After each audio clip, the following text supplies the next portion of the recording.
Hi and welcome. It's Jim from Maverickstar Observatory. A few weeks ago, I was fortunate to be in Cairo. I also visited Luxor and Hungary, the Red Sea. But, I was absolutely, completely disappointed by what I saw. And, of course, the experience. I'm just still, believe it or not, 2 weeks after getting over the food poisoning ordeal.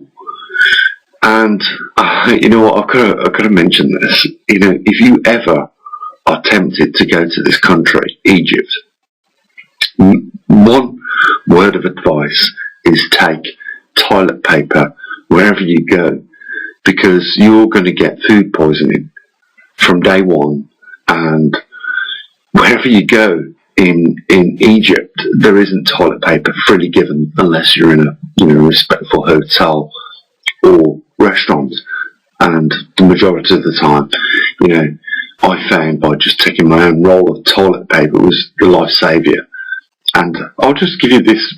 It's quite, well, I shouldn't say it's funny, because obviously for those people that experienced the situation, that wasn't prepared. First of all, when you go to a toilet in travelling to Cairo, Luxor, you're going to find these motorway services expect you to pay $5 Egyptian for the use of the toilet. They're not that clean compared to the standards we probably have here in the Western territories. But I heard many people, obviously they was experiencing tummy problems, let's just say that. You know what I mean, don't you? But the noise I could hear in the toilets of people shitting through the eye of a needle, let's say, and the realisation of having no toilet paper. I just don't know what they did to prepare themselves after that. I don't know what it was. The first day we went out on a tour to Luxor, so it was like a 5-hour drive from Hungary to Luxor. We'd obviously stopped a few of these places, but something told me, for some reason, chuck a toilet roll in the backpack, and I did. And I am so grateful for that, because after a couple of days in Egypt, just like everybody else, I suppose, we fell victim to, severe diarrhea. And it's unbelievable, because you're sitting in these little cubicles and everybody is crapping themselves. And you know what? There's no toilet roll available. There's no free toilet paper other than what you brought along yourselves, if you had the inclination to do that. So, my gift to everyone that I managed to speak to on that week was, make sure you've got your toilet roll available. Okay, so, I've done videos, lots of videos on the pyramids in Cairo. And now I have changed my expectations on that. I have a different viewpoint now. I don't think that they're very special, the pyramids, even the Great Pyramids. I don't think they're very special.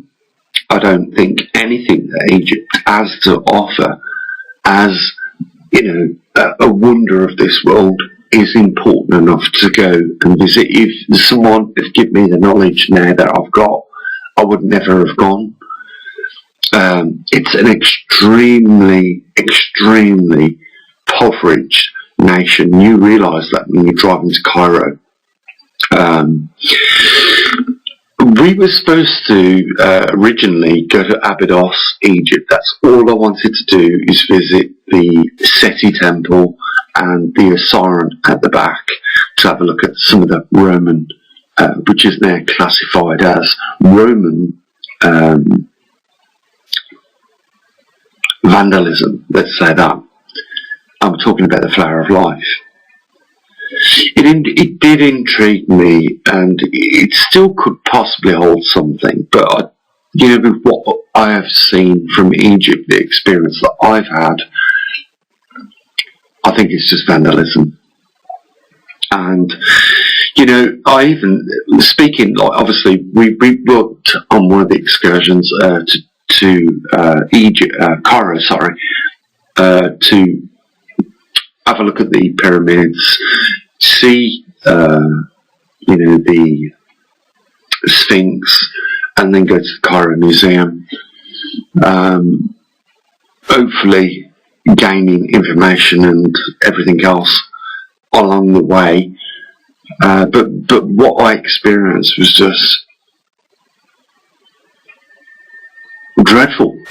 That's a mild word to explain it. The pyramids are built of random size blocks. They're not as exotic and as tall of what people make out. Let me tell you something. The blocks that when you look at the pyramid, even the Great Pyramid, if you look at the Great Pyramid, you will see that they're not impossible for humans to move. They're all different shapes and sizes. Some of them are very small. So this was not an impossible feat of human ingenuity if humans did indeed build them. And I had this conversation with a tour guide. We booked a private tour where we was just two people, me and my sister, in the vehicle with 12 seats, whereas everybody else that seemed to be travelling to Cairo was on either a coach or a minibus with every seat taken.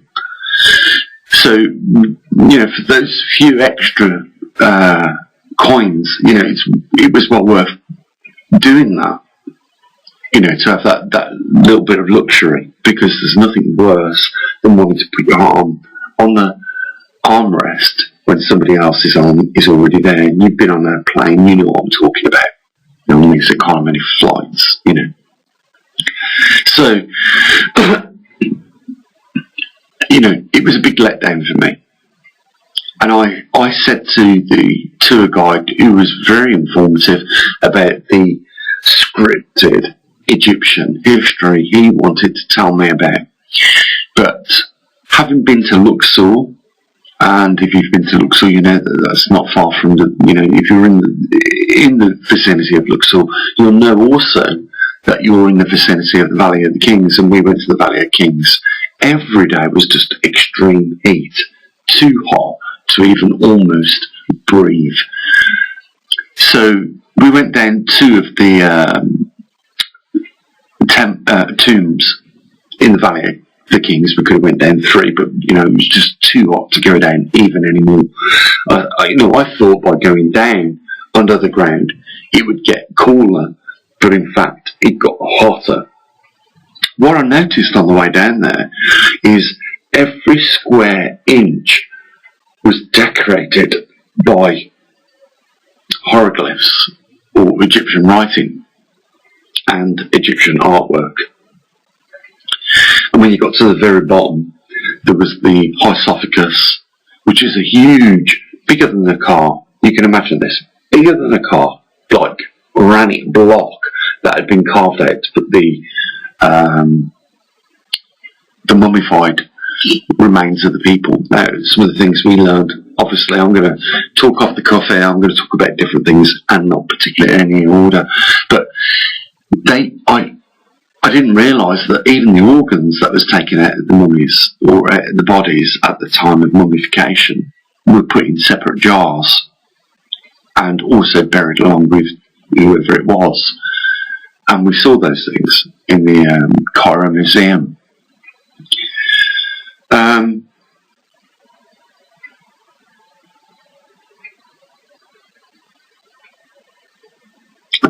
the point I want to, I suppose, draw on is that all these things were done in the Valley of the Kings, and this is on the other side of the River Nile. They class the other side of the River Nile as the land of the dead, and on one side of the River Nile, the land of the living. Today, that river, if ever it stopped being fed by the African lakes, would cause the end of Egypt. And then in this, the Russians helped build a dam which can control the flooding annually of the River Nile. So now they've got control of that. They've obviously got hydro power inserted in there. But one thing you'll notice when you're going through their country, like when we travelled from Hungary to Cairo, we could have went on a plane, but it was explained that you could be spending a lot of time in the airports both ways, and even though yes you get to Cairo quicker, you don't see actually Egypt. So we went with that, and it was cheaper as well to do so. I think we saved 50% on travelling in a private car or minibus, as we did, to Cairo. One thing that did surprise me and my sister as we were travelling through Cairo, or to Cairo, is that every time tourists make big journeys on motorways, is that they are either escorted with an armed guard. So, we sat at the front of the coach, just the seat before us was the armed guard. And you'll notice they're like peacocks over there. They wear majoritarily silver suits for some reason, with a submachine gun just peeking out the bottom of the suit, so you can see that they are an armed guard, and they do look after you very well. But the question that me and my sister had is, what is actually going on in this country? And it's not too long before we find out is that the main industry in Egypt is tourism. So it shouldn't come as a surprise that people are making such coincidental findings as the speed of light and the coordinates of the Great Pyramids being exactly the same. But what we have to do is obviously recognise there is a decimal point after the 3 figures compared to the 2 figures of the coordinates of the Great Pyramid. And it's very easy, and I can do this in a lot of ways, find coincidences all the time. I don't think Egypt has a lot to offer. I think it advertises massively that it does, but when you get there and you see it for yourself, I think that balloon just pops when you see that some of these blocks were really small, and that even me, I could have moved one of those myself. Some of them not on my own, but with others could have easily moved them. And then you understand that these things are just not that important. The tour guide said to me that the Great Pyramid was a tomb. He mentioned the person that was meant to be buried in there, and he said that the body had been robbed. And I said, but the sarcophagus was so small, it would have fitted a child, let's say. I said, I think there's something else was put in that pyramid. He said to me, no, you've got to look at it, it's just a tomb, just as anything else. The reason why it was built so big is to protect what was inside it. And I said to him, well then, in that case, in the king's chamber, why was it not decorated with the hieroglyphs like every other temple or chamber that anyone that was ever important built alive at the time? Why was that not the case for the king's chamber in the Egyptian pyramid? And he just laughed. because I think that these monuments was for something else. That's my take on this. You don't have to believe me, or take my point of view on this. But I'm just saying, when I looked for myself, first of all, they're not built immaculate like people exaggerate about. You've got to be there to experience it yourself. So they're not built, particularly perfect. Excuse me. They're not also built with exact same size blocks. If you look at the running line of the pyramid, one of the angles, from one of the corners all the way up, it's not perfect at all. It's on the piss all the way up. So I'm just saying, that there has been a lot of hysteria about the Egyptian pyramids being one of the 7 wonders or so of the world, and what these people did at this particular point in time was beyond anything else. Listen, we could today quarry a load of blocks and stack them in the pile of what they are, as in Egypt today in England, and 2,000 years later we're going to have a lot of people asking the same questions why we did that, and visiting our country. If we want to make ourselves richer in the United Kingdom or in America, then do that, because I guarantee you what you've just done is took a lot of tourism money away for the future. It's just a load of bullshit, in my view, all of it.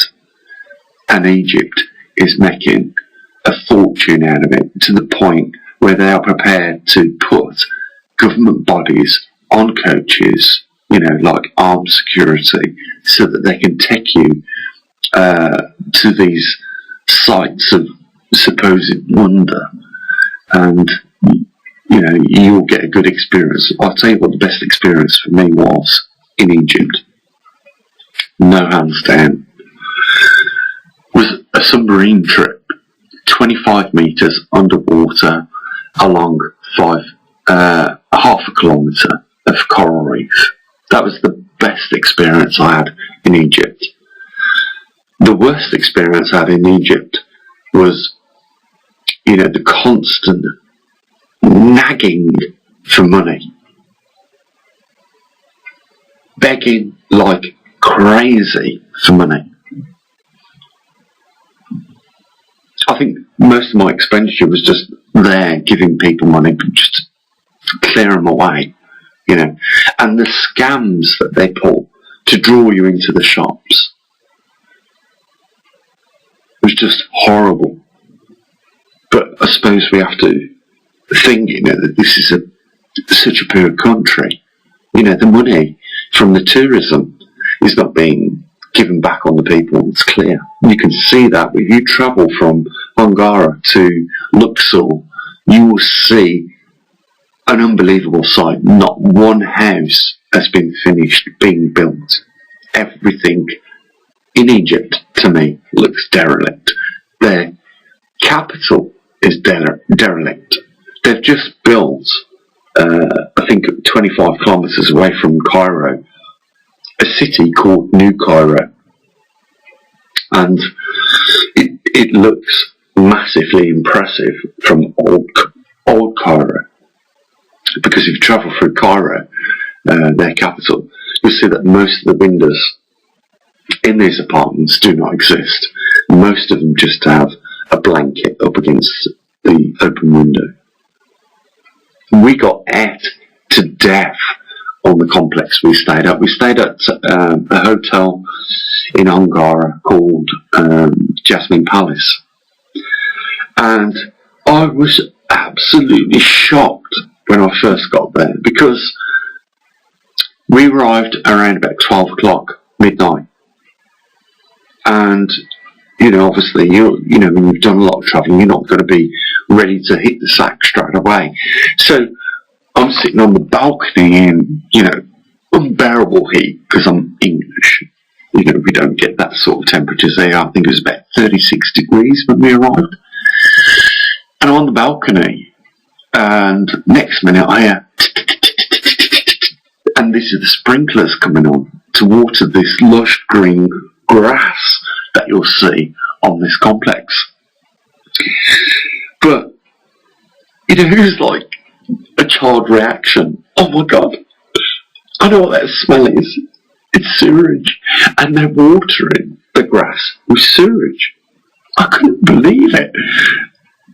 I thought, okay, that might be a good idea to, recycle the water and maybe even nourish that grass and the hedgerows and the bushes and the trees and all those sort of things. The smell was just terrible. But then I thought, holy crap, mosquitoes galore are going to be here because of this action. And I'm not kidding you, I've come back absolutely bitten to death with mosquitoes. It was quite funny because on the return home from Egypt, everyone was talking about mosquitoes. The strange thing was, and I agree, we was talking and we said, I never saw a single mosquito. Well, in fact, I saw one mosquito, but I never, in general, saw the mosquitoes that was actually biting me. And neither did anybody else. So, have they got a special, rare, invisible, translucent, chameleon mosquito in Egypt that is not visible by eyesight? Because no one had seen it. Everybody had got bit to death. It was incredible. So, that was my experience. I've talked a lot about Egypt. I wanted to see Abydos and the Osiris, and I would have done that. I was offered an opportunity by the driver who took us to Cairo and the tour guide to take us there, but, it was just through pure too much travelling in that 1 week that I couldn't do it. 5 hours flying to Egypt, 5.5 hours drive to Luxor, 5.5 hours drive back, 7 hours to Cairo, 7 hours back. It was just doing us in way too much. And my experience is most of the antiquities that you are going to see in Egypt is being slowly rejuvenated. I said to the tour guide when we was looking at the Sphinx, I said, how come the bottom of the Sphinx looks much newer than the top? Obviously I knew what I was asking. I just wanted them to tell me it's because it's been reconditioned. Well, you can imagine what Egypt is going to do over the next coming decades with all of its artifacts. And don't be surprised if one day, the actual finishing stones appear back on the Great Pyramid, because, that's the sort of country it is. I will say this, though, is that it is a very rich country. When you drive through the desert for 4 hours, what you will come across is many oil pumps, lots of oil rigs, because you drive along the sewers. On the way to Cairo, you've got the Red Sea and the Suez Canal, obviously. You'll see lots of oil rigs out there. It's a very rich country in natural resources as far as crude oil is concerned. They are also exploiting, wind farm technology. So they've got lots of wind turbines out there. You can see in the desert. I didn't see so many solar power fields. I did see a couple, but not so many, not on great scale, but they probably got that much crude oil. They don't need to do that. Some of the things I learned about Egypt is that if it wasn't for the River Nile, to this day, Egypt would not exist. because it is in large and vast a desert. So, you know, most of the inhabitation, if ever you go and visit it, will be along the side of the River Nile. Most of the agricultural production is produced along the River Nile. You know, I've been to lots of places around the world. In Dubai,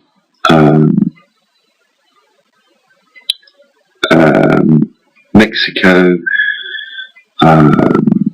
lots of places in Europe, the Dominican Republic, but I've never been food poisoned as fast as what I was in Egypt, and for a prolonged period of time. So that if you do go there, just be aware of this fact, is that, first of all, that's another thing I noticed as well, you know, in a lot of places around the world, they're very educated in English language. They don't give a fuck in Egypt about English or any other language. You know, they're very ignorant to that. I say ignorant, you know, I'm probably being ignorant because I expect them to speak, you know, one of the world's largest spoken languages, but for these people it means nothing, absolutely. When you talk to them, you get this rabbit staring in the eyes of headlights look back at you. So you completely tell that they don't know their English. But the ones that do speak English are very good at extracting the money out your wallet, I will say that. So that's my take on this pyramid. Not this pyramid, on Egypt. But I will say, you know what, we are going to see a lot of things like this in the future.